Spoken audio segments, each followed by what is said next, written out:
Before we begin, I want to introduce Rob Gordon, who is with the USTA.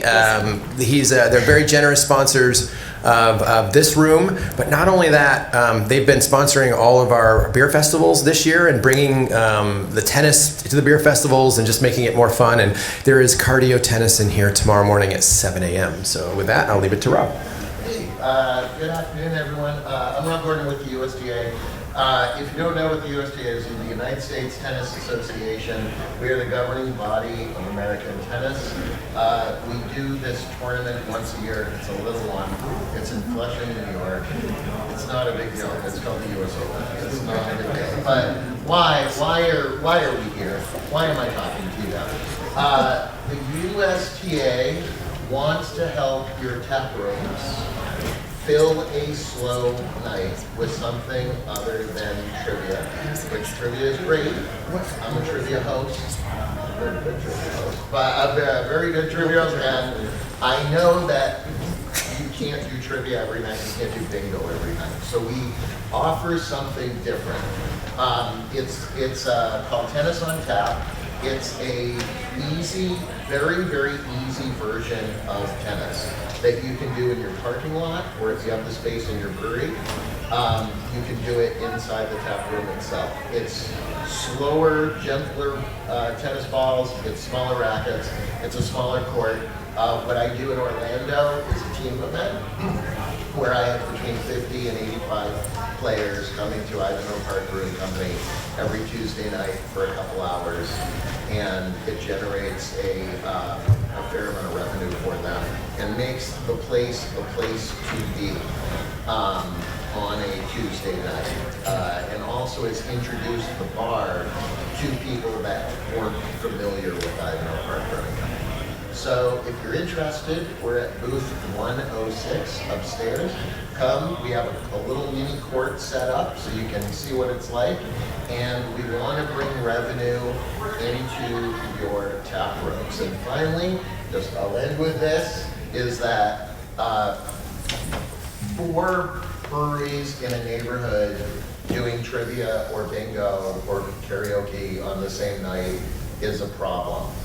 4 bars doing tennis on tap in the neighborhood is a circuit, and you'll all help each other. So come talk to us, and also, finally, most importantly, the equipment, all of this stuff that we give you is free. Okay. Nice. So, all right. Thank you, Rob. Appreciate it very much. Welcome, everybody. You are in session 2 of the State Liquor Authority.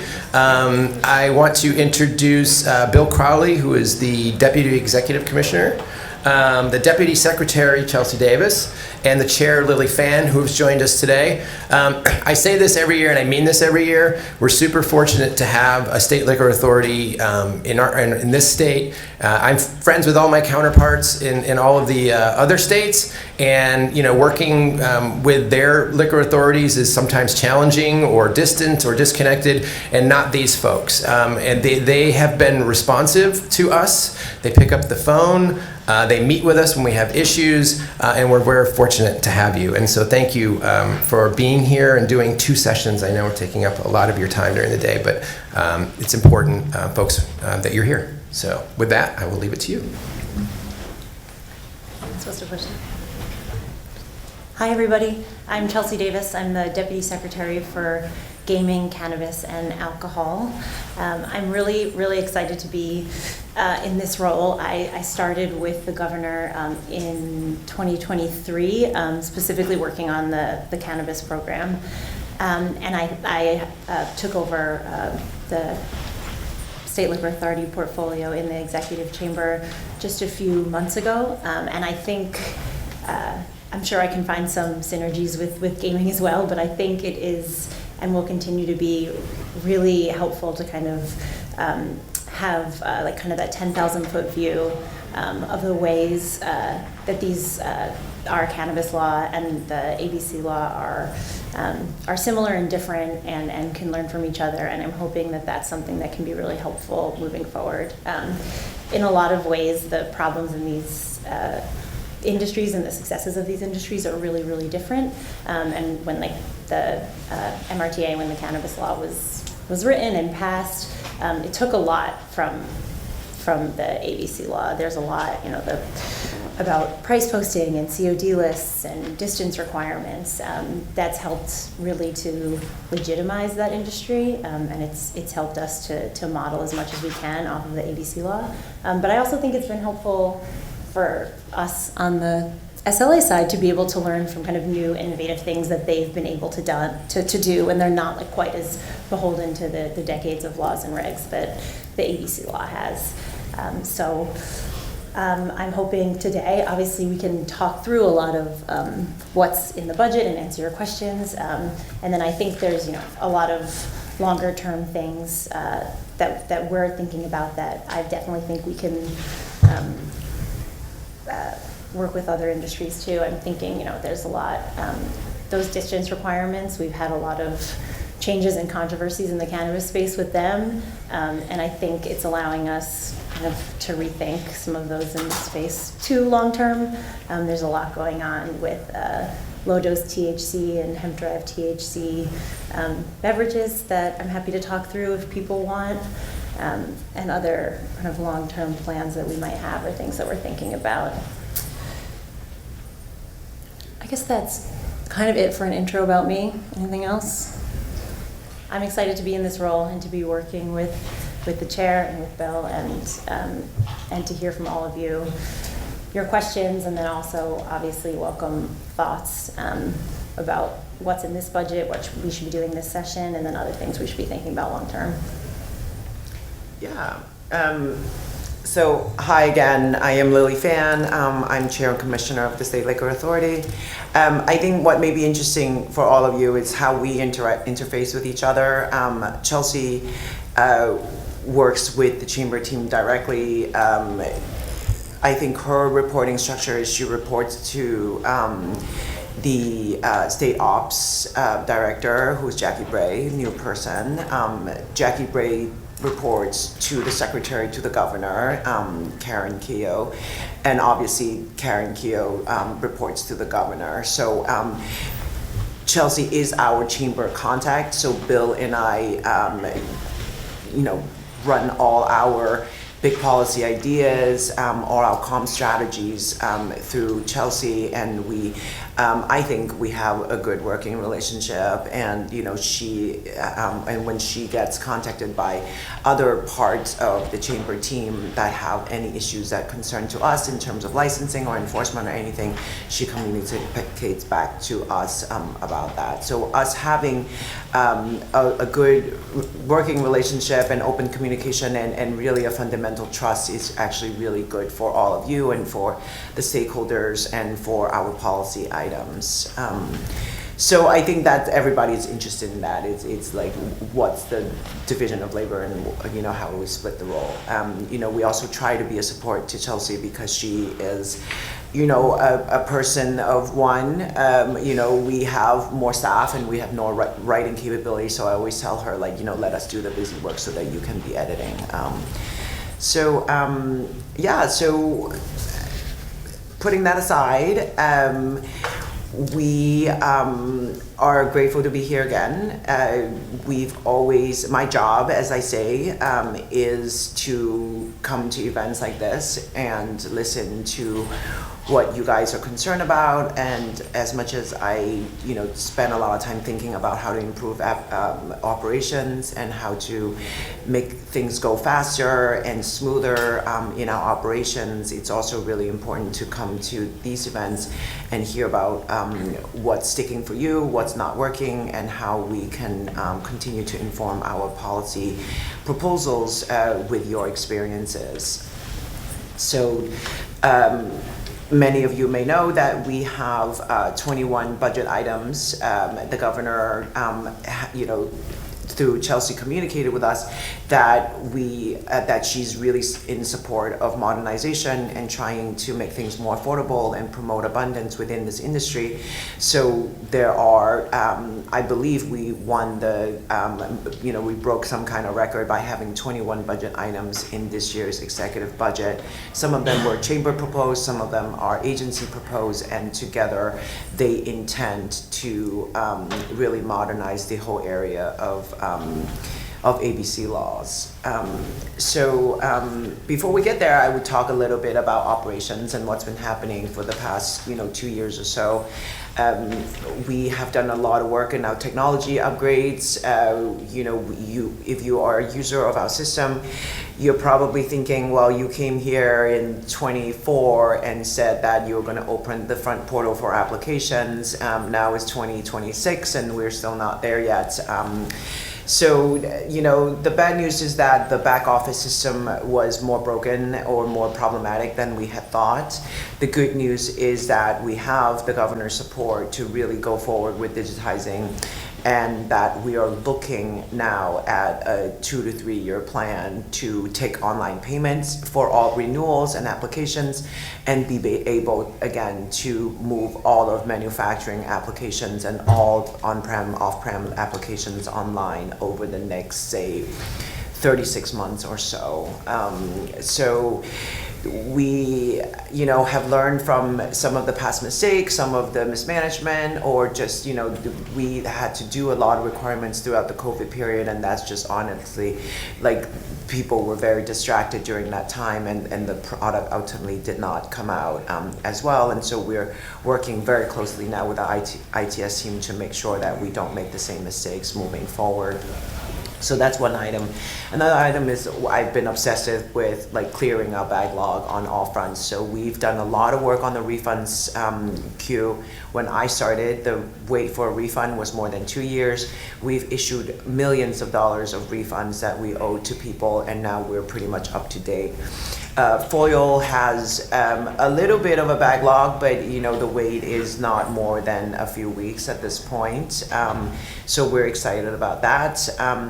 Disapproval decisions is also another area that I have spent a lot of time with, trying to push them out the door after people get a full board denial or licensing board denial, that they get their written decision as soon as possible so that they can then come back for reconsideration or go file a lawsuit or whatever they need to do to make their business work. So that's another area that we've been spending a lot of time on, and the executive team has been really responsive in some of the questions that I ask. Of course, the most obvious category is the licensing wait. Temporary permits have become more and more active, and really has become a big cornerstone of the business that are trying to open up. Last year, we basically issued 7,600 temporary permits overall. That means that there are 7,000 plus businesses that are now operating that otherwise would be waiting in the queue for over a year. Our queue is now also, significantly down. I think the wait now, it's like 4 to 5 months if there are no problems with the application, which is significantly better than when I started. People ask me what I think the ideal time is. I mean, if we can get it down to 2 to 3 months, it would be really good. When we open the front portal, if there's not like an initial 3 to 4 weeks where I am waiting for the documents to get scanned and checks to get deposited and applications to actually come to us, like that will take a big chunk of the time away. But the truth is that with municipal notices, that is a 30-day wait anyway. The wait time, that 30-day, I'm never going to be able to take to cut, because that's actually statutory. So I would think that if the agency can get to a 3 to 3 month wait, it would probably be ideal at that point. The truth is that we started a backlog committee. Now there are applications that are being approved and people are not ready to open. So now I have the other problem where we're waiting for people to pick up their licenses, and people don't want to start paying a fee until they're actually ready to open. So be careful what you wish for. Some people say, oh, I'm not ready to open, why don't you give me an ordinary review? And they expect us to redo the work, and we're like, no, it's done. Meet the conditions and pick up your license. So those conversations are happening as well. So we're pretty happy with the process. We continue to restructure. I realize now that the method that I want to go about making decisions is not necessarily faster. I bring a lot more people, a lot of our supervisors, a lot of our different bureaus into the room. If we're talking about a policy issue or writing an advisory that surround a new piece of law, I do try to vet it with like a lot of different brains. That tends to be pretty consuming. Everybody thinks they have a vote, which is great, and you know, we get into pretty heated debates. So a lot of things that are in front of us as proposals, like we've actually spent a lot of time discussing and thought about what's reasonable, what would help, what would not help, but you know, we also invite you to be part of that process, because nothing that we put out, it's fully baked. You know, we've done a few things in the past couple of cycles that, you know, ultimately the final proposal or the final bill that passed, the final law that was made, it's probably a mediated, maybe 50% version of what was originally proposed. But, you know, that's the best we can do when you're in a, you know, very contested area of law where everybody have something to say and there's a lot of pushback, you know, anti-competition or just, you know, people that advocate for non-change, and we try to achieve as much as we can. But so, you know, we try to put out a, you know, in the perfect world starting point, and everything gets watered down, and we're happy with that process and comfortable with any version of change that we can advocate for.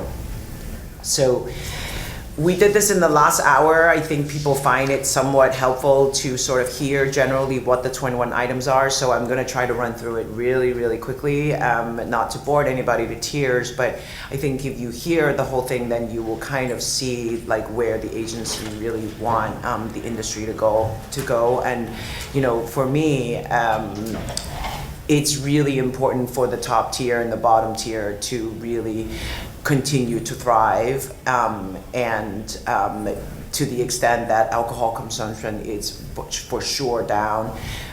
There are other competing products that are coming into the market, and a whole new existence of new products and new entertainment outlets. Like, how do we make sure that our manufacturer and our retailers that are putting in the hard work and the creativity to continue to thrive? So that's really the starting point of everything that we try to do at the agency. So with that said, one of the proposals is, are you sure you don't want to do that? I try to get Bill to do this because, like, so temporary retail permits, I mentioned that we are issuing 7,000 to 10,000 of them now. The legislature has been very generous in trying to continue to grow the number of people that qualify for it, and gave us, you know, from 90 days to 120 days, I think. And then we changed the renewal dates, because at one point, like, all we were doing was renewing temporary permits when it was every 30 days. It was like really a nightmare. So now it makes more sense, and there is a 1-year extender. I should also mention, besides the governor being really supportive of modernization, we also have a really strong partner in the Senate, Senator Skoufis, who was a one-person show before I got involved here, who was really talking about leveling the playing field and the importance of trying to strengthen the top and the bottom tier. And then, very coincidentally, there was also movement in the chairship on the assembly side during my first year, and that was a godsend happening, because the assembly before was very much against change. And Assemblymember Sturpey, it's a really nice man. You know, we would see him in the summers, and he would always say, "Oh, I don't want to do anything this year. I'm tired. I'm retired. I'm tired. I don't want to do anything. I can't hear." You know, he would say all of these things, and then I know, and then the year will go on. And then he will just randomly say, "Well, what about doing this thing?" And I was like, that's a huge thing to do if that's what you want to do. And that has happened in the past 2 years, where then he came on board with direct-to-consumer shipping, which was a big deal, along with Assemblymember Lepardo, who was on the agriculture side. They were both really, really keen on that. They were able to get that done. And then last cycle, we did retail to retail, which is a huge, huge deal. Allowing restaurants to buy from liquor stores, even though ultimately the proposal was 6 bottles. peeling that onion, it's a really, really big deal from the standpoint of non-change and breaking down the tier divide. So I mentioned Assemblymember Sturpey because on the Assembly side, they usually try to not put in policy items into their one house, and so this temporary permit is the only one that he adopted. The Senate side takes the other position where they adopted 19 of the 21 items that we proposed. Senator Skoufis actually changed one of the items into a more aggressive version of what we proposed, and then there's only one item that he rejected, or his leadership rejected. So that's where we are with the 3 positions on the one house. The governor has 21 items. Senate has 19 out of 21 in their budget, 1 extra proposal that's more aggressive, and then the Assembly side has only the temporary retail extender. And I'm hearing from the Assembly member that, there may be 6 or 7 other ones that he feels like it's okay. Another 6 or 7 that he feels like someone is gonna die because of this. And I am trying to be oh, none of this is deadly really.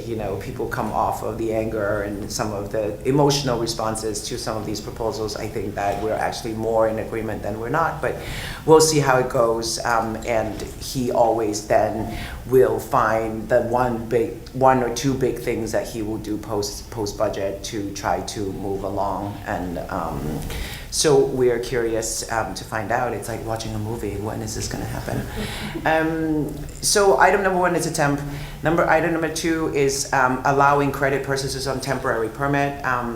The wholesalers are really allergic to this. They didn't really want to do this. They have pushed back on this every time we proposed it. This doesn't require them to provide credit for 30 days for people that are restaurants that are operating on a temporary permit. It would just allow them the opportunity to do it. We have talked to them about the actual risks because very few temporary permits actually don't get a real license. It's maybe 0.1%. If you look at the numbers based on the 7,600 that we issued last year, maybe 100 of them ultimately don't get licensed. So the risk is very, very low. And so I think they're sort of coming around a little bit on that one, and we hope that that will get passed independently or as part of budget. The next one is about brand labels. We're focused on not allowing brands and designs that appeal to children. I'm specifically focused on candy brands that that children can recognize. This is not intended to address animals that are on your labels or cartoons that are on your cans or anything like that. I really appreciate the variety and beauty of the graphic designs that you're using for all your cans. And so this is not intended for just anything. This is really if there is a recognizable candy brand, then it shouldn't be a brand label. And there are some history to this, and we can talk about it if you're interested. The next one about beer wholesale license term and when you do renewal, that came specifically from this meeting. It's something that we're pretty proud of, that we do listen to what you're asking us, and we do try to effectively put it into the proposal. And I feel like this year was the year that we really were able to articulate. I think we've heard enough about this to actually put a proposal. And thanks to Chelsea, she listens to what we're saying, and she will actually advocate for you guys based on what we all hear together. Channel pricing, this is the one where the Senate actually went more aggressive than what was proposed by the governor. The governor, based on requests from really both the manufacturing level and also to some extent the wholesalers wanted channel pricing.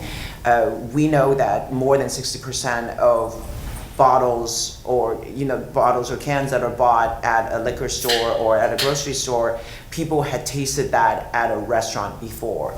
And so we are always thinking of ways to try to promote New York products in our local on-premises licenses.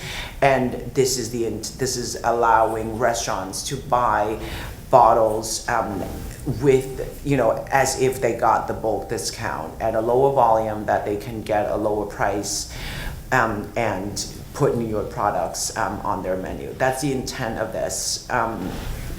And then there's family pricing, that's part of that, which will basically allow Grey Goose bubblegum and citrus and I don't know what other, and chocolate flavor to all qualify for a bulk discount. So if you buy 20 cases of each one thing, then it can qualify for the 60 case discount that the wholesaler would offer. And right now you can't mix and match at all. So it's pretty restrictive and people end up doing things like co-op buy to overcome that, and we just want people to be able to, to be flexible, and the wholesalers want this as well. The next one is the agency's answer to the direct-to-consumer shipping law that passed. The intent of this, I would say, from where I stand, I'm mostly interested in shipments that are coming from out-of-state producers that are into our consumer, because we want to track that. Like if there are activities that are legal or not legal, like we just want to have oversight over what's coming in.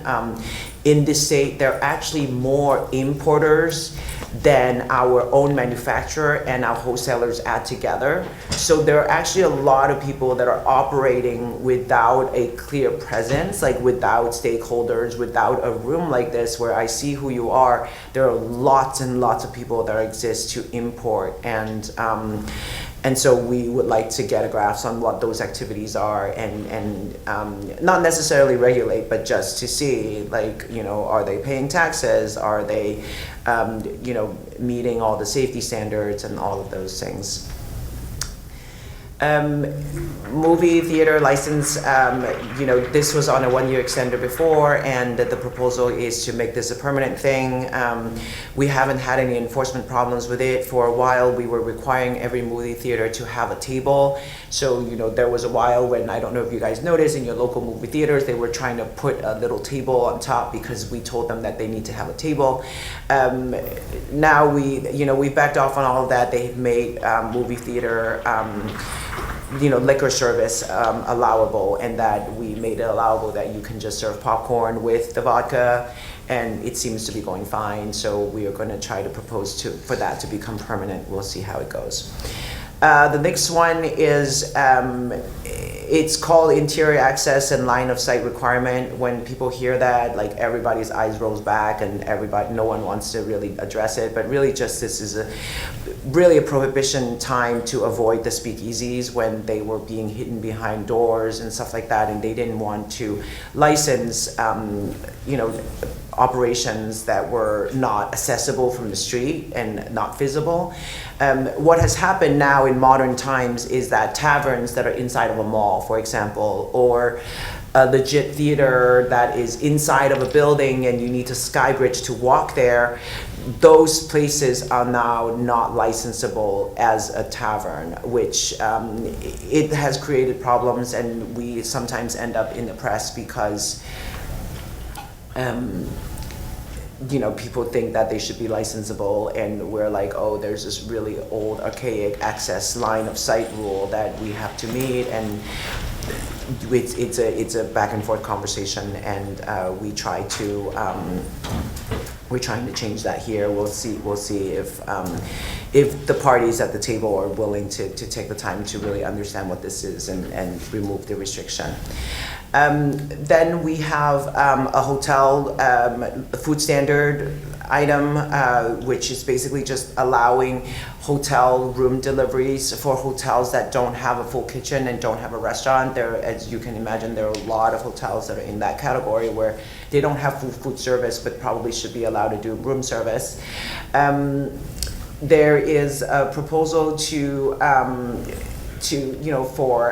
which I know that many of you have had heated discussions about, is the micro manufacturers being allowed parity to the farm manufacturer, and really the proposal is to allow them to sell souvenir and t-shirts, for them to also be able to sell New York State products, and also open up to 5 branch offices. And to the extent that you guys are interested in that, we can go back and talk about it.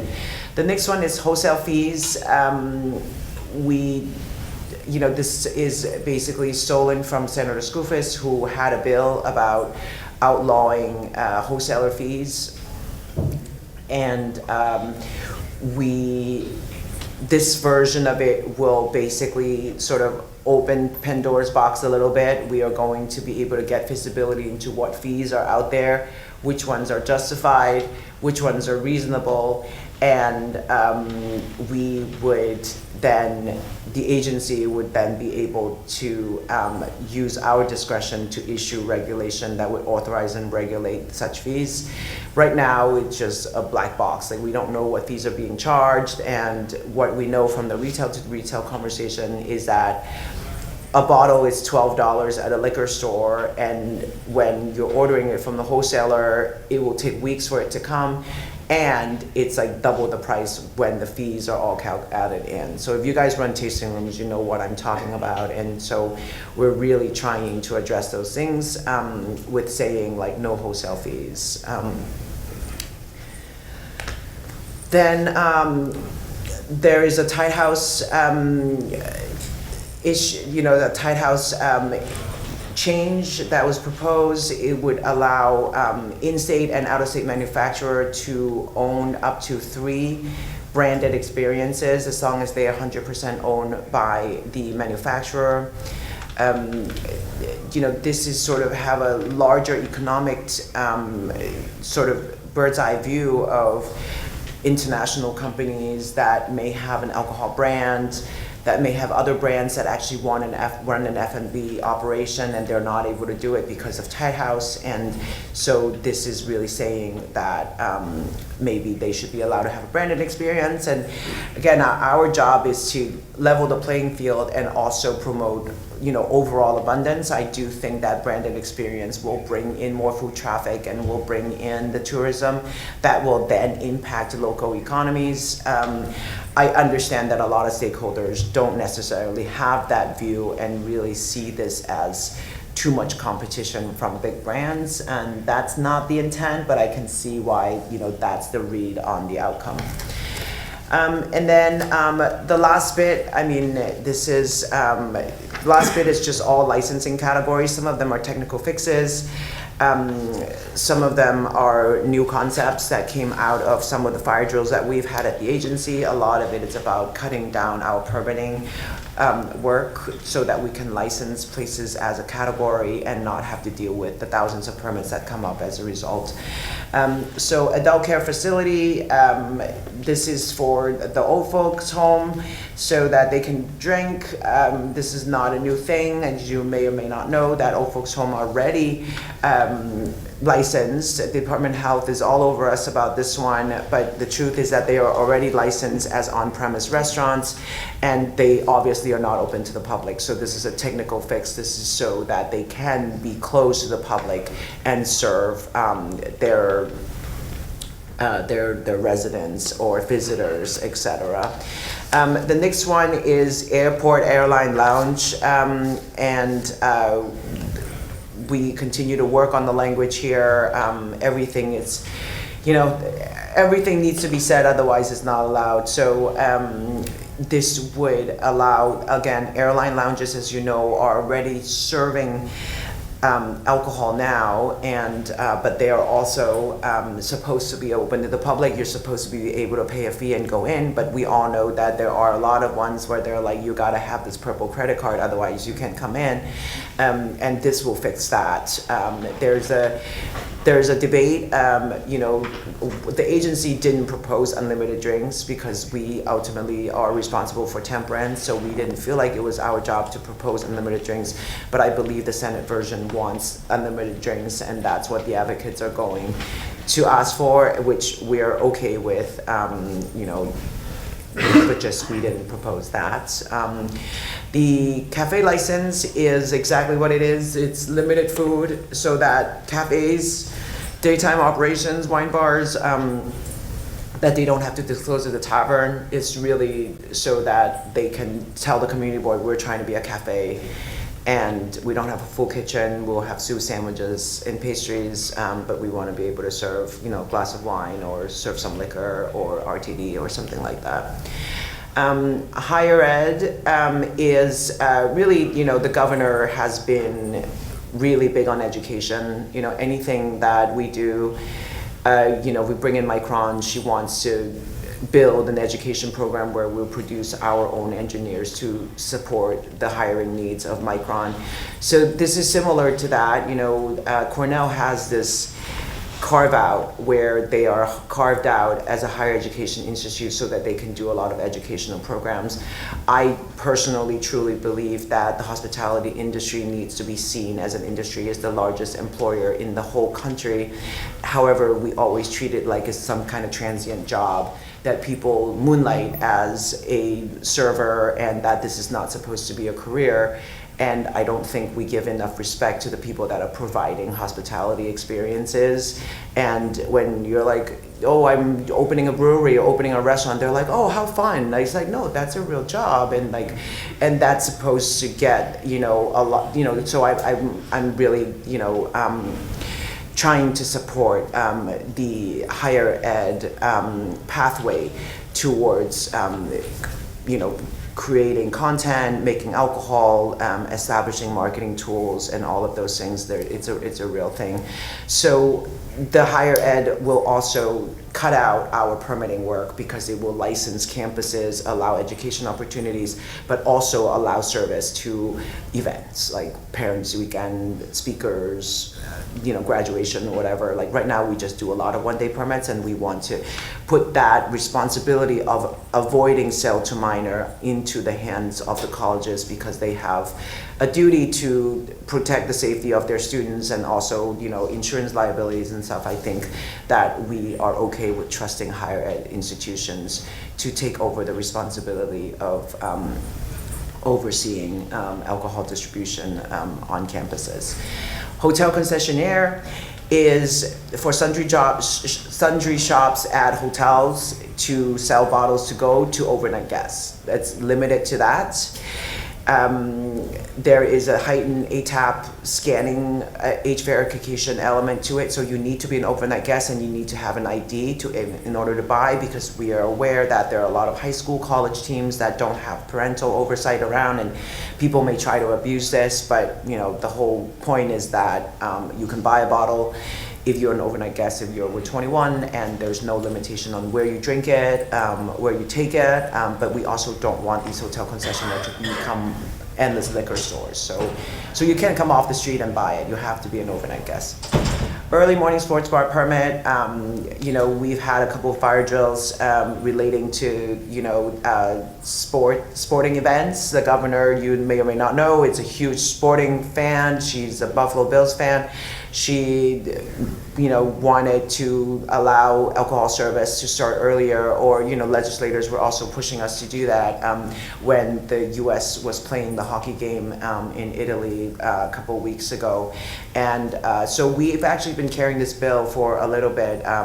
We had wanted there to be a permit where a sports bar can apply for a permit to open earlier, because the existing permit that was in effect wasn't actually applicable in New York City. It was only outside of New York City. But if this passes, then everybody will be entitled to apply for a permit that will run concurrently with your actual license itself, and it will extend hours to 7 or 8 on the weekdays and 7 to 10 on the Sunday.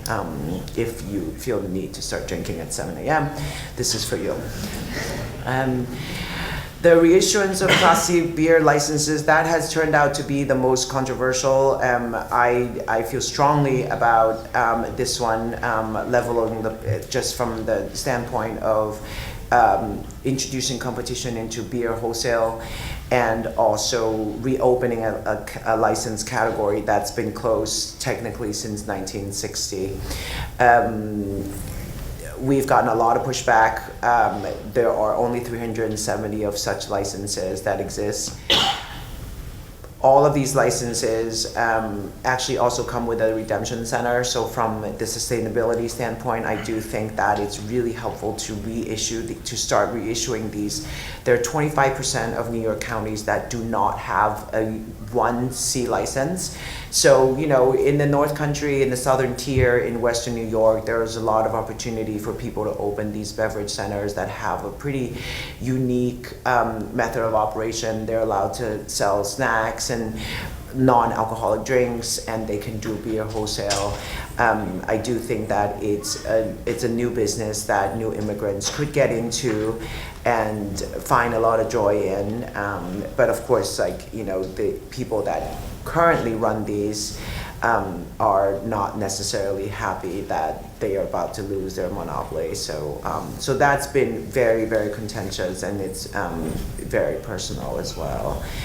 The last one, it's actually, you know, we've heard a lot from advocates that the SLA is against dancing. I take that personally. You guys may or may not know I was a musical theater producer before I started this job. So it's personally offensive when people tell me that I'm against dancing, and so we're doing what we can to fix this. But in trying to fix something, now I am being accused of trying to regulate it more. Can't do anything right, but this is a proposal to offer a hybrid restaurant license, where if I come from the full board lens. Before I got this job, I was for 5 years a part-time commissioner on the full board, where I saw a lot of the cases. Like, I know where people are getting charged for violations, and a lot of them were restaurants that are, you know, removing their tables and chairs and lowering their what they provide as food, like late at night when they sort of turn into a nightclub. So this is really allowing for that you can lower your food standard at whatever hours. I mean, now there are, like, you know, daytime clubs, there are morning dance parties, like, you know, people are coming up with all kinds of different ways to promote business, and so and we want to be flexible in support of that, and so this would really allow that. But we are also saying we respect the locality process. If you disclose fully to a municipality or community board this is what you intend to do, and they approve it, then you can get licensed as such. And so we'll see where that lands. The governor certainly supports dancing and live music and daytime parties and all of those things. Like, you know, she is probably the funnest governor we've had for a long time, and so we hope that she will get that done as well. But with that, we are open to your questions. Questions, anyone? Feel free. I think you mentioned the idea of extending the benefit of the farm brewery to the microbrew license, the 5 satellites, something. Can you elaborate a little more on that and where that stands? Where it stands, I mean, it's part of the budget right now, so it's in budget negotiations, but it's exactly what Ellie said. It's the 5 branch offices, it's the souvenirs, the t-shirts, you guys mentioned that last year to us. And there's one other thing that And the New York products. the New York products, so you can sell those anywhere. Does it also extend to the second retail license allowed as well by the per farm license, so that's not part of it? Right now you can have a second retail license operating if they don't have an alcohol license, so a food service company can come inside. That was part of the. Oh, I got you, the food truck thing? Yeah, the food truck thing, yeah, correct. That's a question, I gotta look at that. I believe so, though. So let me double check on that, that's a good question. So then what becomes the difference between the farm license and the micro license? Is there any difference anymore? Well, the If that difference is passes? that the farm license needs to use a certain percent of New York State ingredients. Yeah, that's a restriction, that's not a benefit. I guess Okay. I'm wondering, why would anybody get Okay, a farm so the license? benefit is you can sell your New York State labeled products in any other manufacturing facility, right? And any of their branch offices. So that stuff can be sold anywhere, you know, where New York State, where there's a manufacturing license or branch office. Okay, thanks. And it would be the same if the micros got the branch offices. They couldn't sell the micros in some other micro license branch office. But you could sell your New York State label there. Got it, thank you. I know it's a little confusing, but This is the craft combo license that you're talking about? I mean, people use that, but it's people that have a micro farm, right? So you could get a common license for that.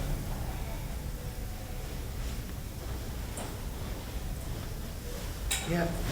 Just out of curiosity, so they would get those, and when you pointed out that you get these benefits, the licensure, you get branch offices and some of the other ancillary benefits, there's no ingredient requirement. If they were changing law for one road, that New York State ingredient requirement would only be for farmers. Right. It's similar to what we do with the farm wineries now. So the farm wineries have the ingredient requirements. They're 75% grapes. But the wineries license themselves, they also have 5 satellite stores, we call them there. And they have the souvenir ability. They don't have a food truck, I don't think. But it's very similar to what's going on with wine. I mean, that's what we modeled the farm brewery license after the farm winery license. So this parity is kind of going along that line. Thank you. Sure.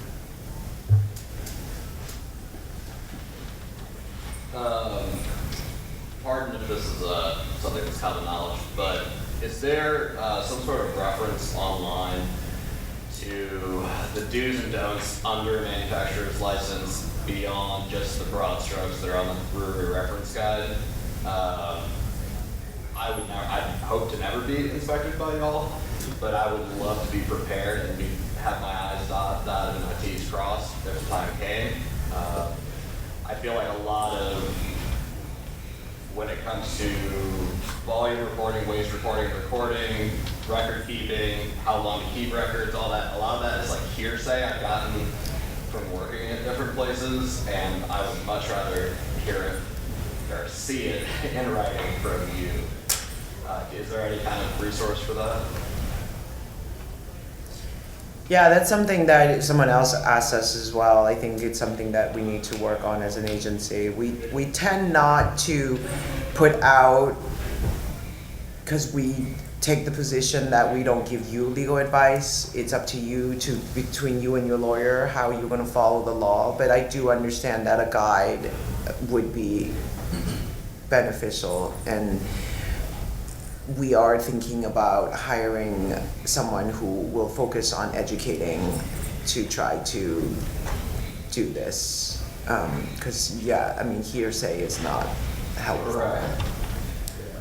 But, you know, but it's also analyzing a lot of different areas of law, and, you know, to some extent, we can't speak on behalf of, like, the finance department, for example. Like, we can't tell you what records you need to keep for tax purposes, like that type of thing. So it's complicated when you know, we can speak on what we enforce. Right. And, you know, I don't want to waive enforcement, but like, we're not like inspecting necessarily in the manufacturing world. Like, as far as ingredients and stuff, that's actually ag markets. Okay. Yeah, I just, you know, what you don't know keeps me up at night, so. Yeah, no, this has come up, and it's something that it's like on our to-do list. Wonderful, thank you. Jason? Yeah, in regards to the one-day alcohol event permit, it's listed that the permit can be issued for location for up to 4 permits during a 12-month period. What denotes a location? So if I was to say, like, try to do an event permit for a park, is it that park in general, or is it a specific location within the park that gets 4 permits? What is that? How does that? So I think it's how you present the drawing, right? You know, we try to be flexible. The 4 is also just a guideline. Like, for example, everybody's talking about the World Cup. I think that we will do more than 4. I mean, if you apply for 30 days in the park, you're gonna get 30 days in the park. I mean, I think it's more like 5 weeks, actually. So I think it's what you define on your drawing. Okay, so it's just like, Yeah. so that space that I create on the drawing within a park, I could then like move that over, so it's like. I think you have to have a fixed location of where the service bar is. But how wide the footprint is, it's like you gotta disclose that to the staff, and they will tell you whether they think it's reasonable So or I guess, not. there are sightline We're talking issues. to a local football club that is doing matches in a park near us, and we're doing a beer with them, and we want to set up a little beer garden as a kind of spectator thing. They're gonna have more than 4 matches in that park, but we would so I'm just trying to how can we do it more than 4 times? So what I would do is I would apply all at once. Okay, I would show this is a calendar, this is what we want to do. And the 4 and the 12, it's also just suggested. okay. And it's Got it. supposed to protect the agency against someone who really should be licensed, Got it, okay. but are doing repeated events at the Sure. same location with the same caterer. Got it. That's what we're looking at, right? If you apply and present, this is our season, these are the 60 dates that we're gonna do here because of this event, Yeah, we will look at it differently. got it. Okay, cool. Thank you. Got about 3 minutes. Anybody have any? I just want to do a shout out. About a year ago, we had done our license renewal. We did not receive our license, and I kind of panicked. I reached out to Paul. I said, Paul, can you help? He connected with us with Stefan, and Stefan connected us with Jason Go. And I got to tell you, the thing was solved within a day. He really jumped on it. He asked me for my information, our check numbers, which had been cash, and he hunted it down. And he got it resolved, and I was very impressed and very happy. Great. Surprised, I didn't want to say surprised, but I was very pleasantly surprised by it. So, Great, we try to improve every day on our customer service, so thank you.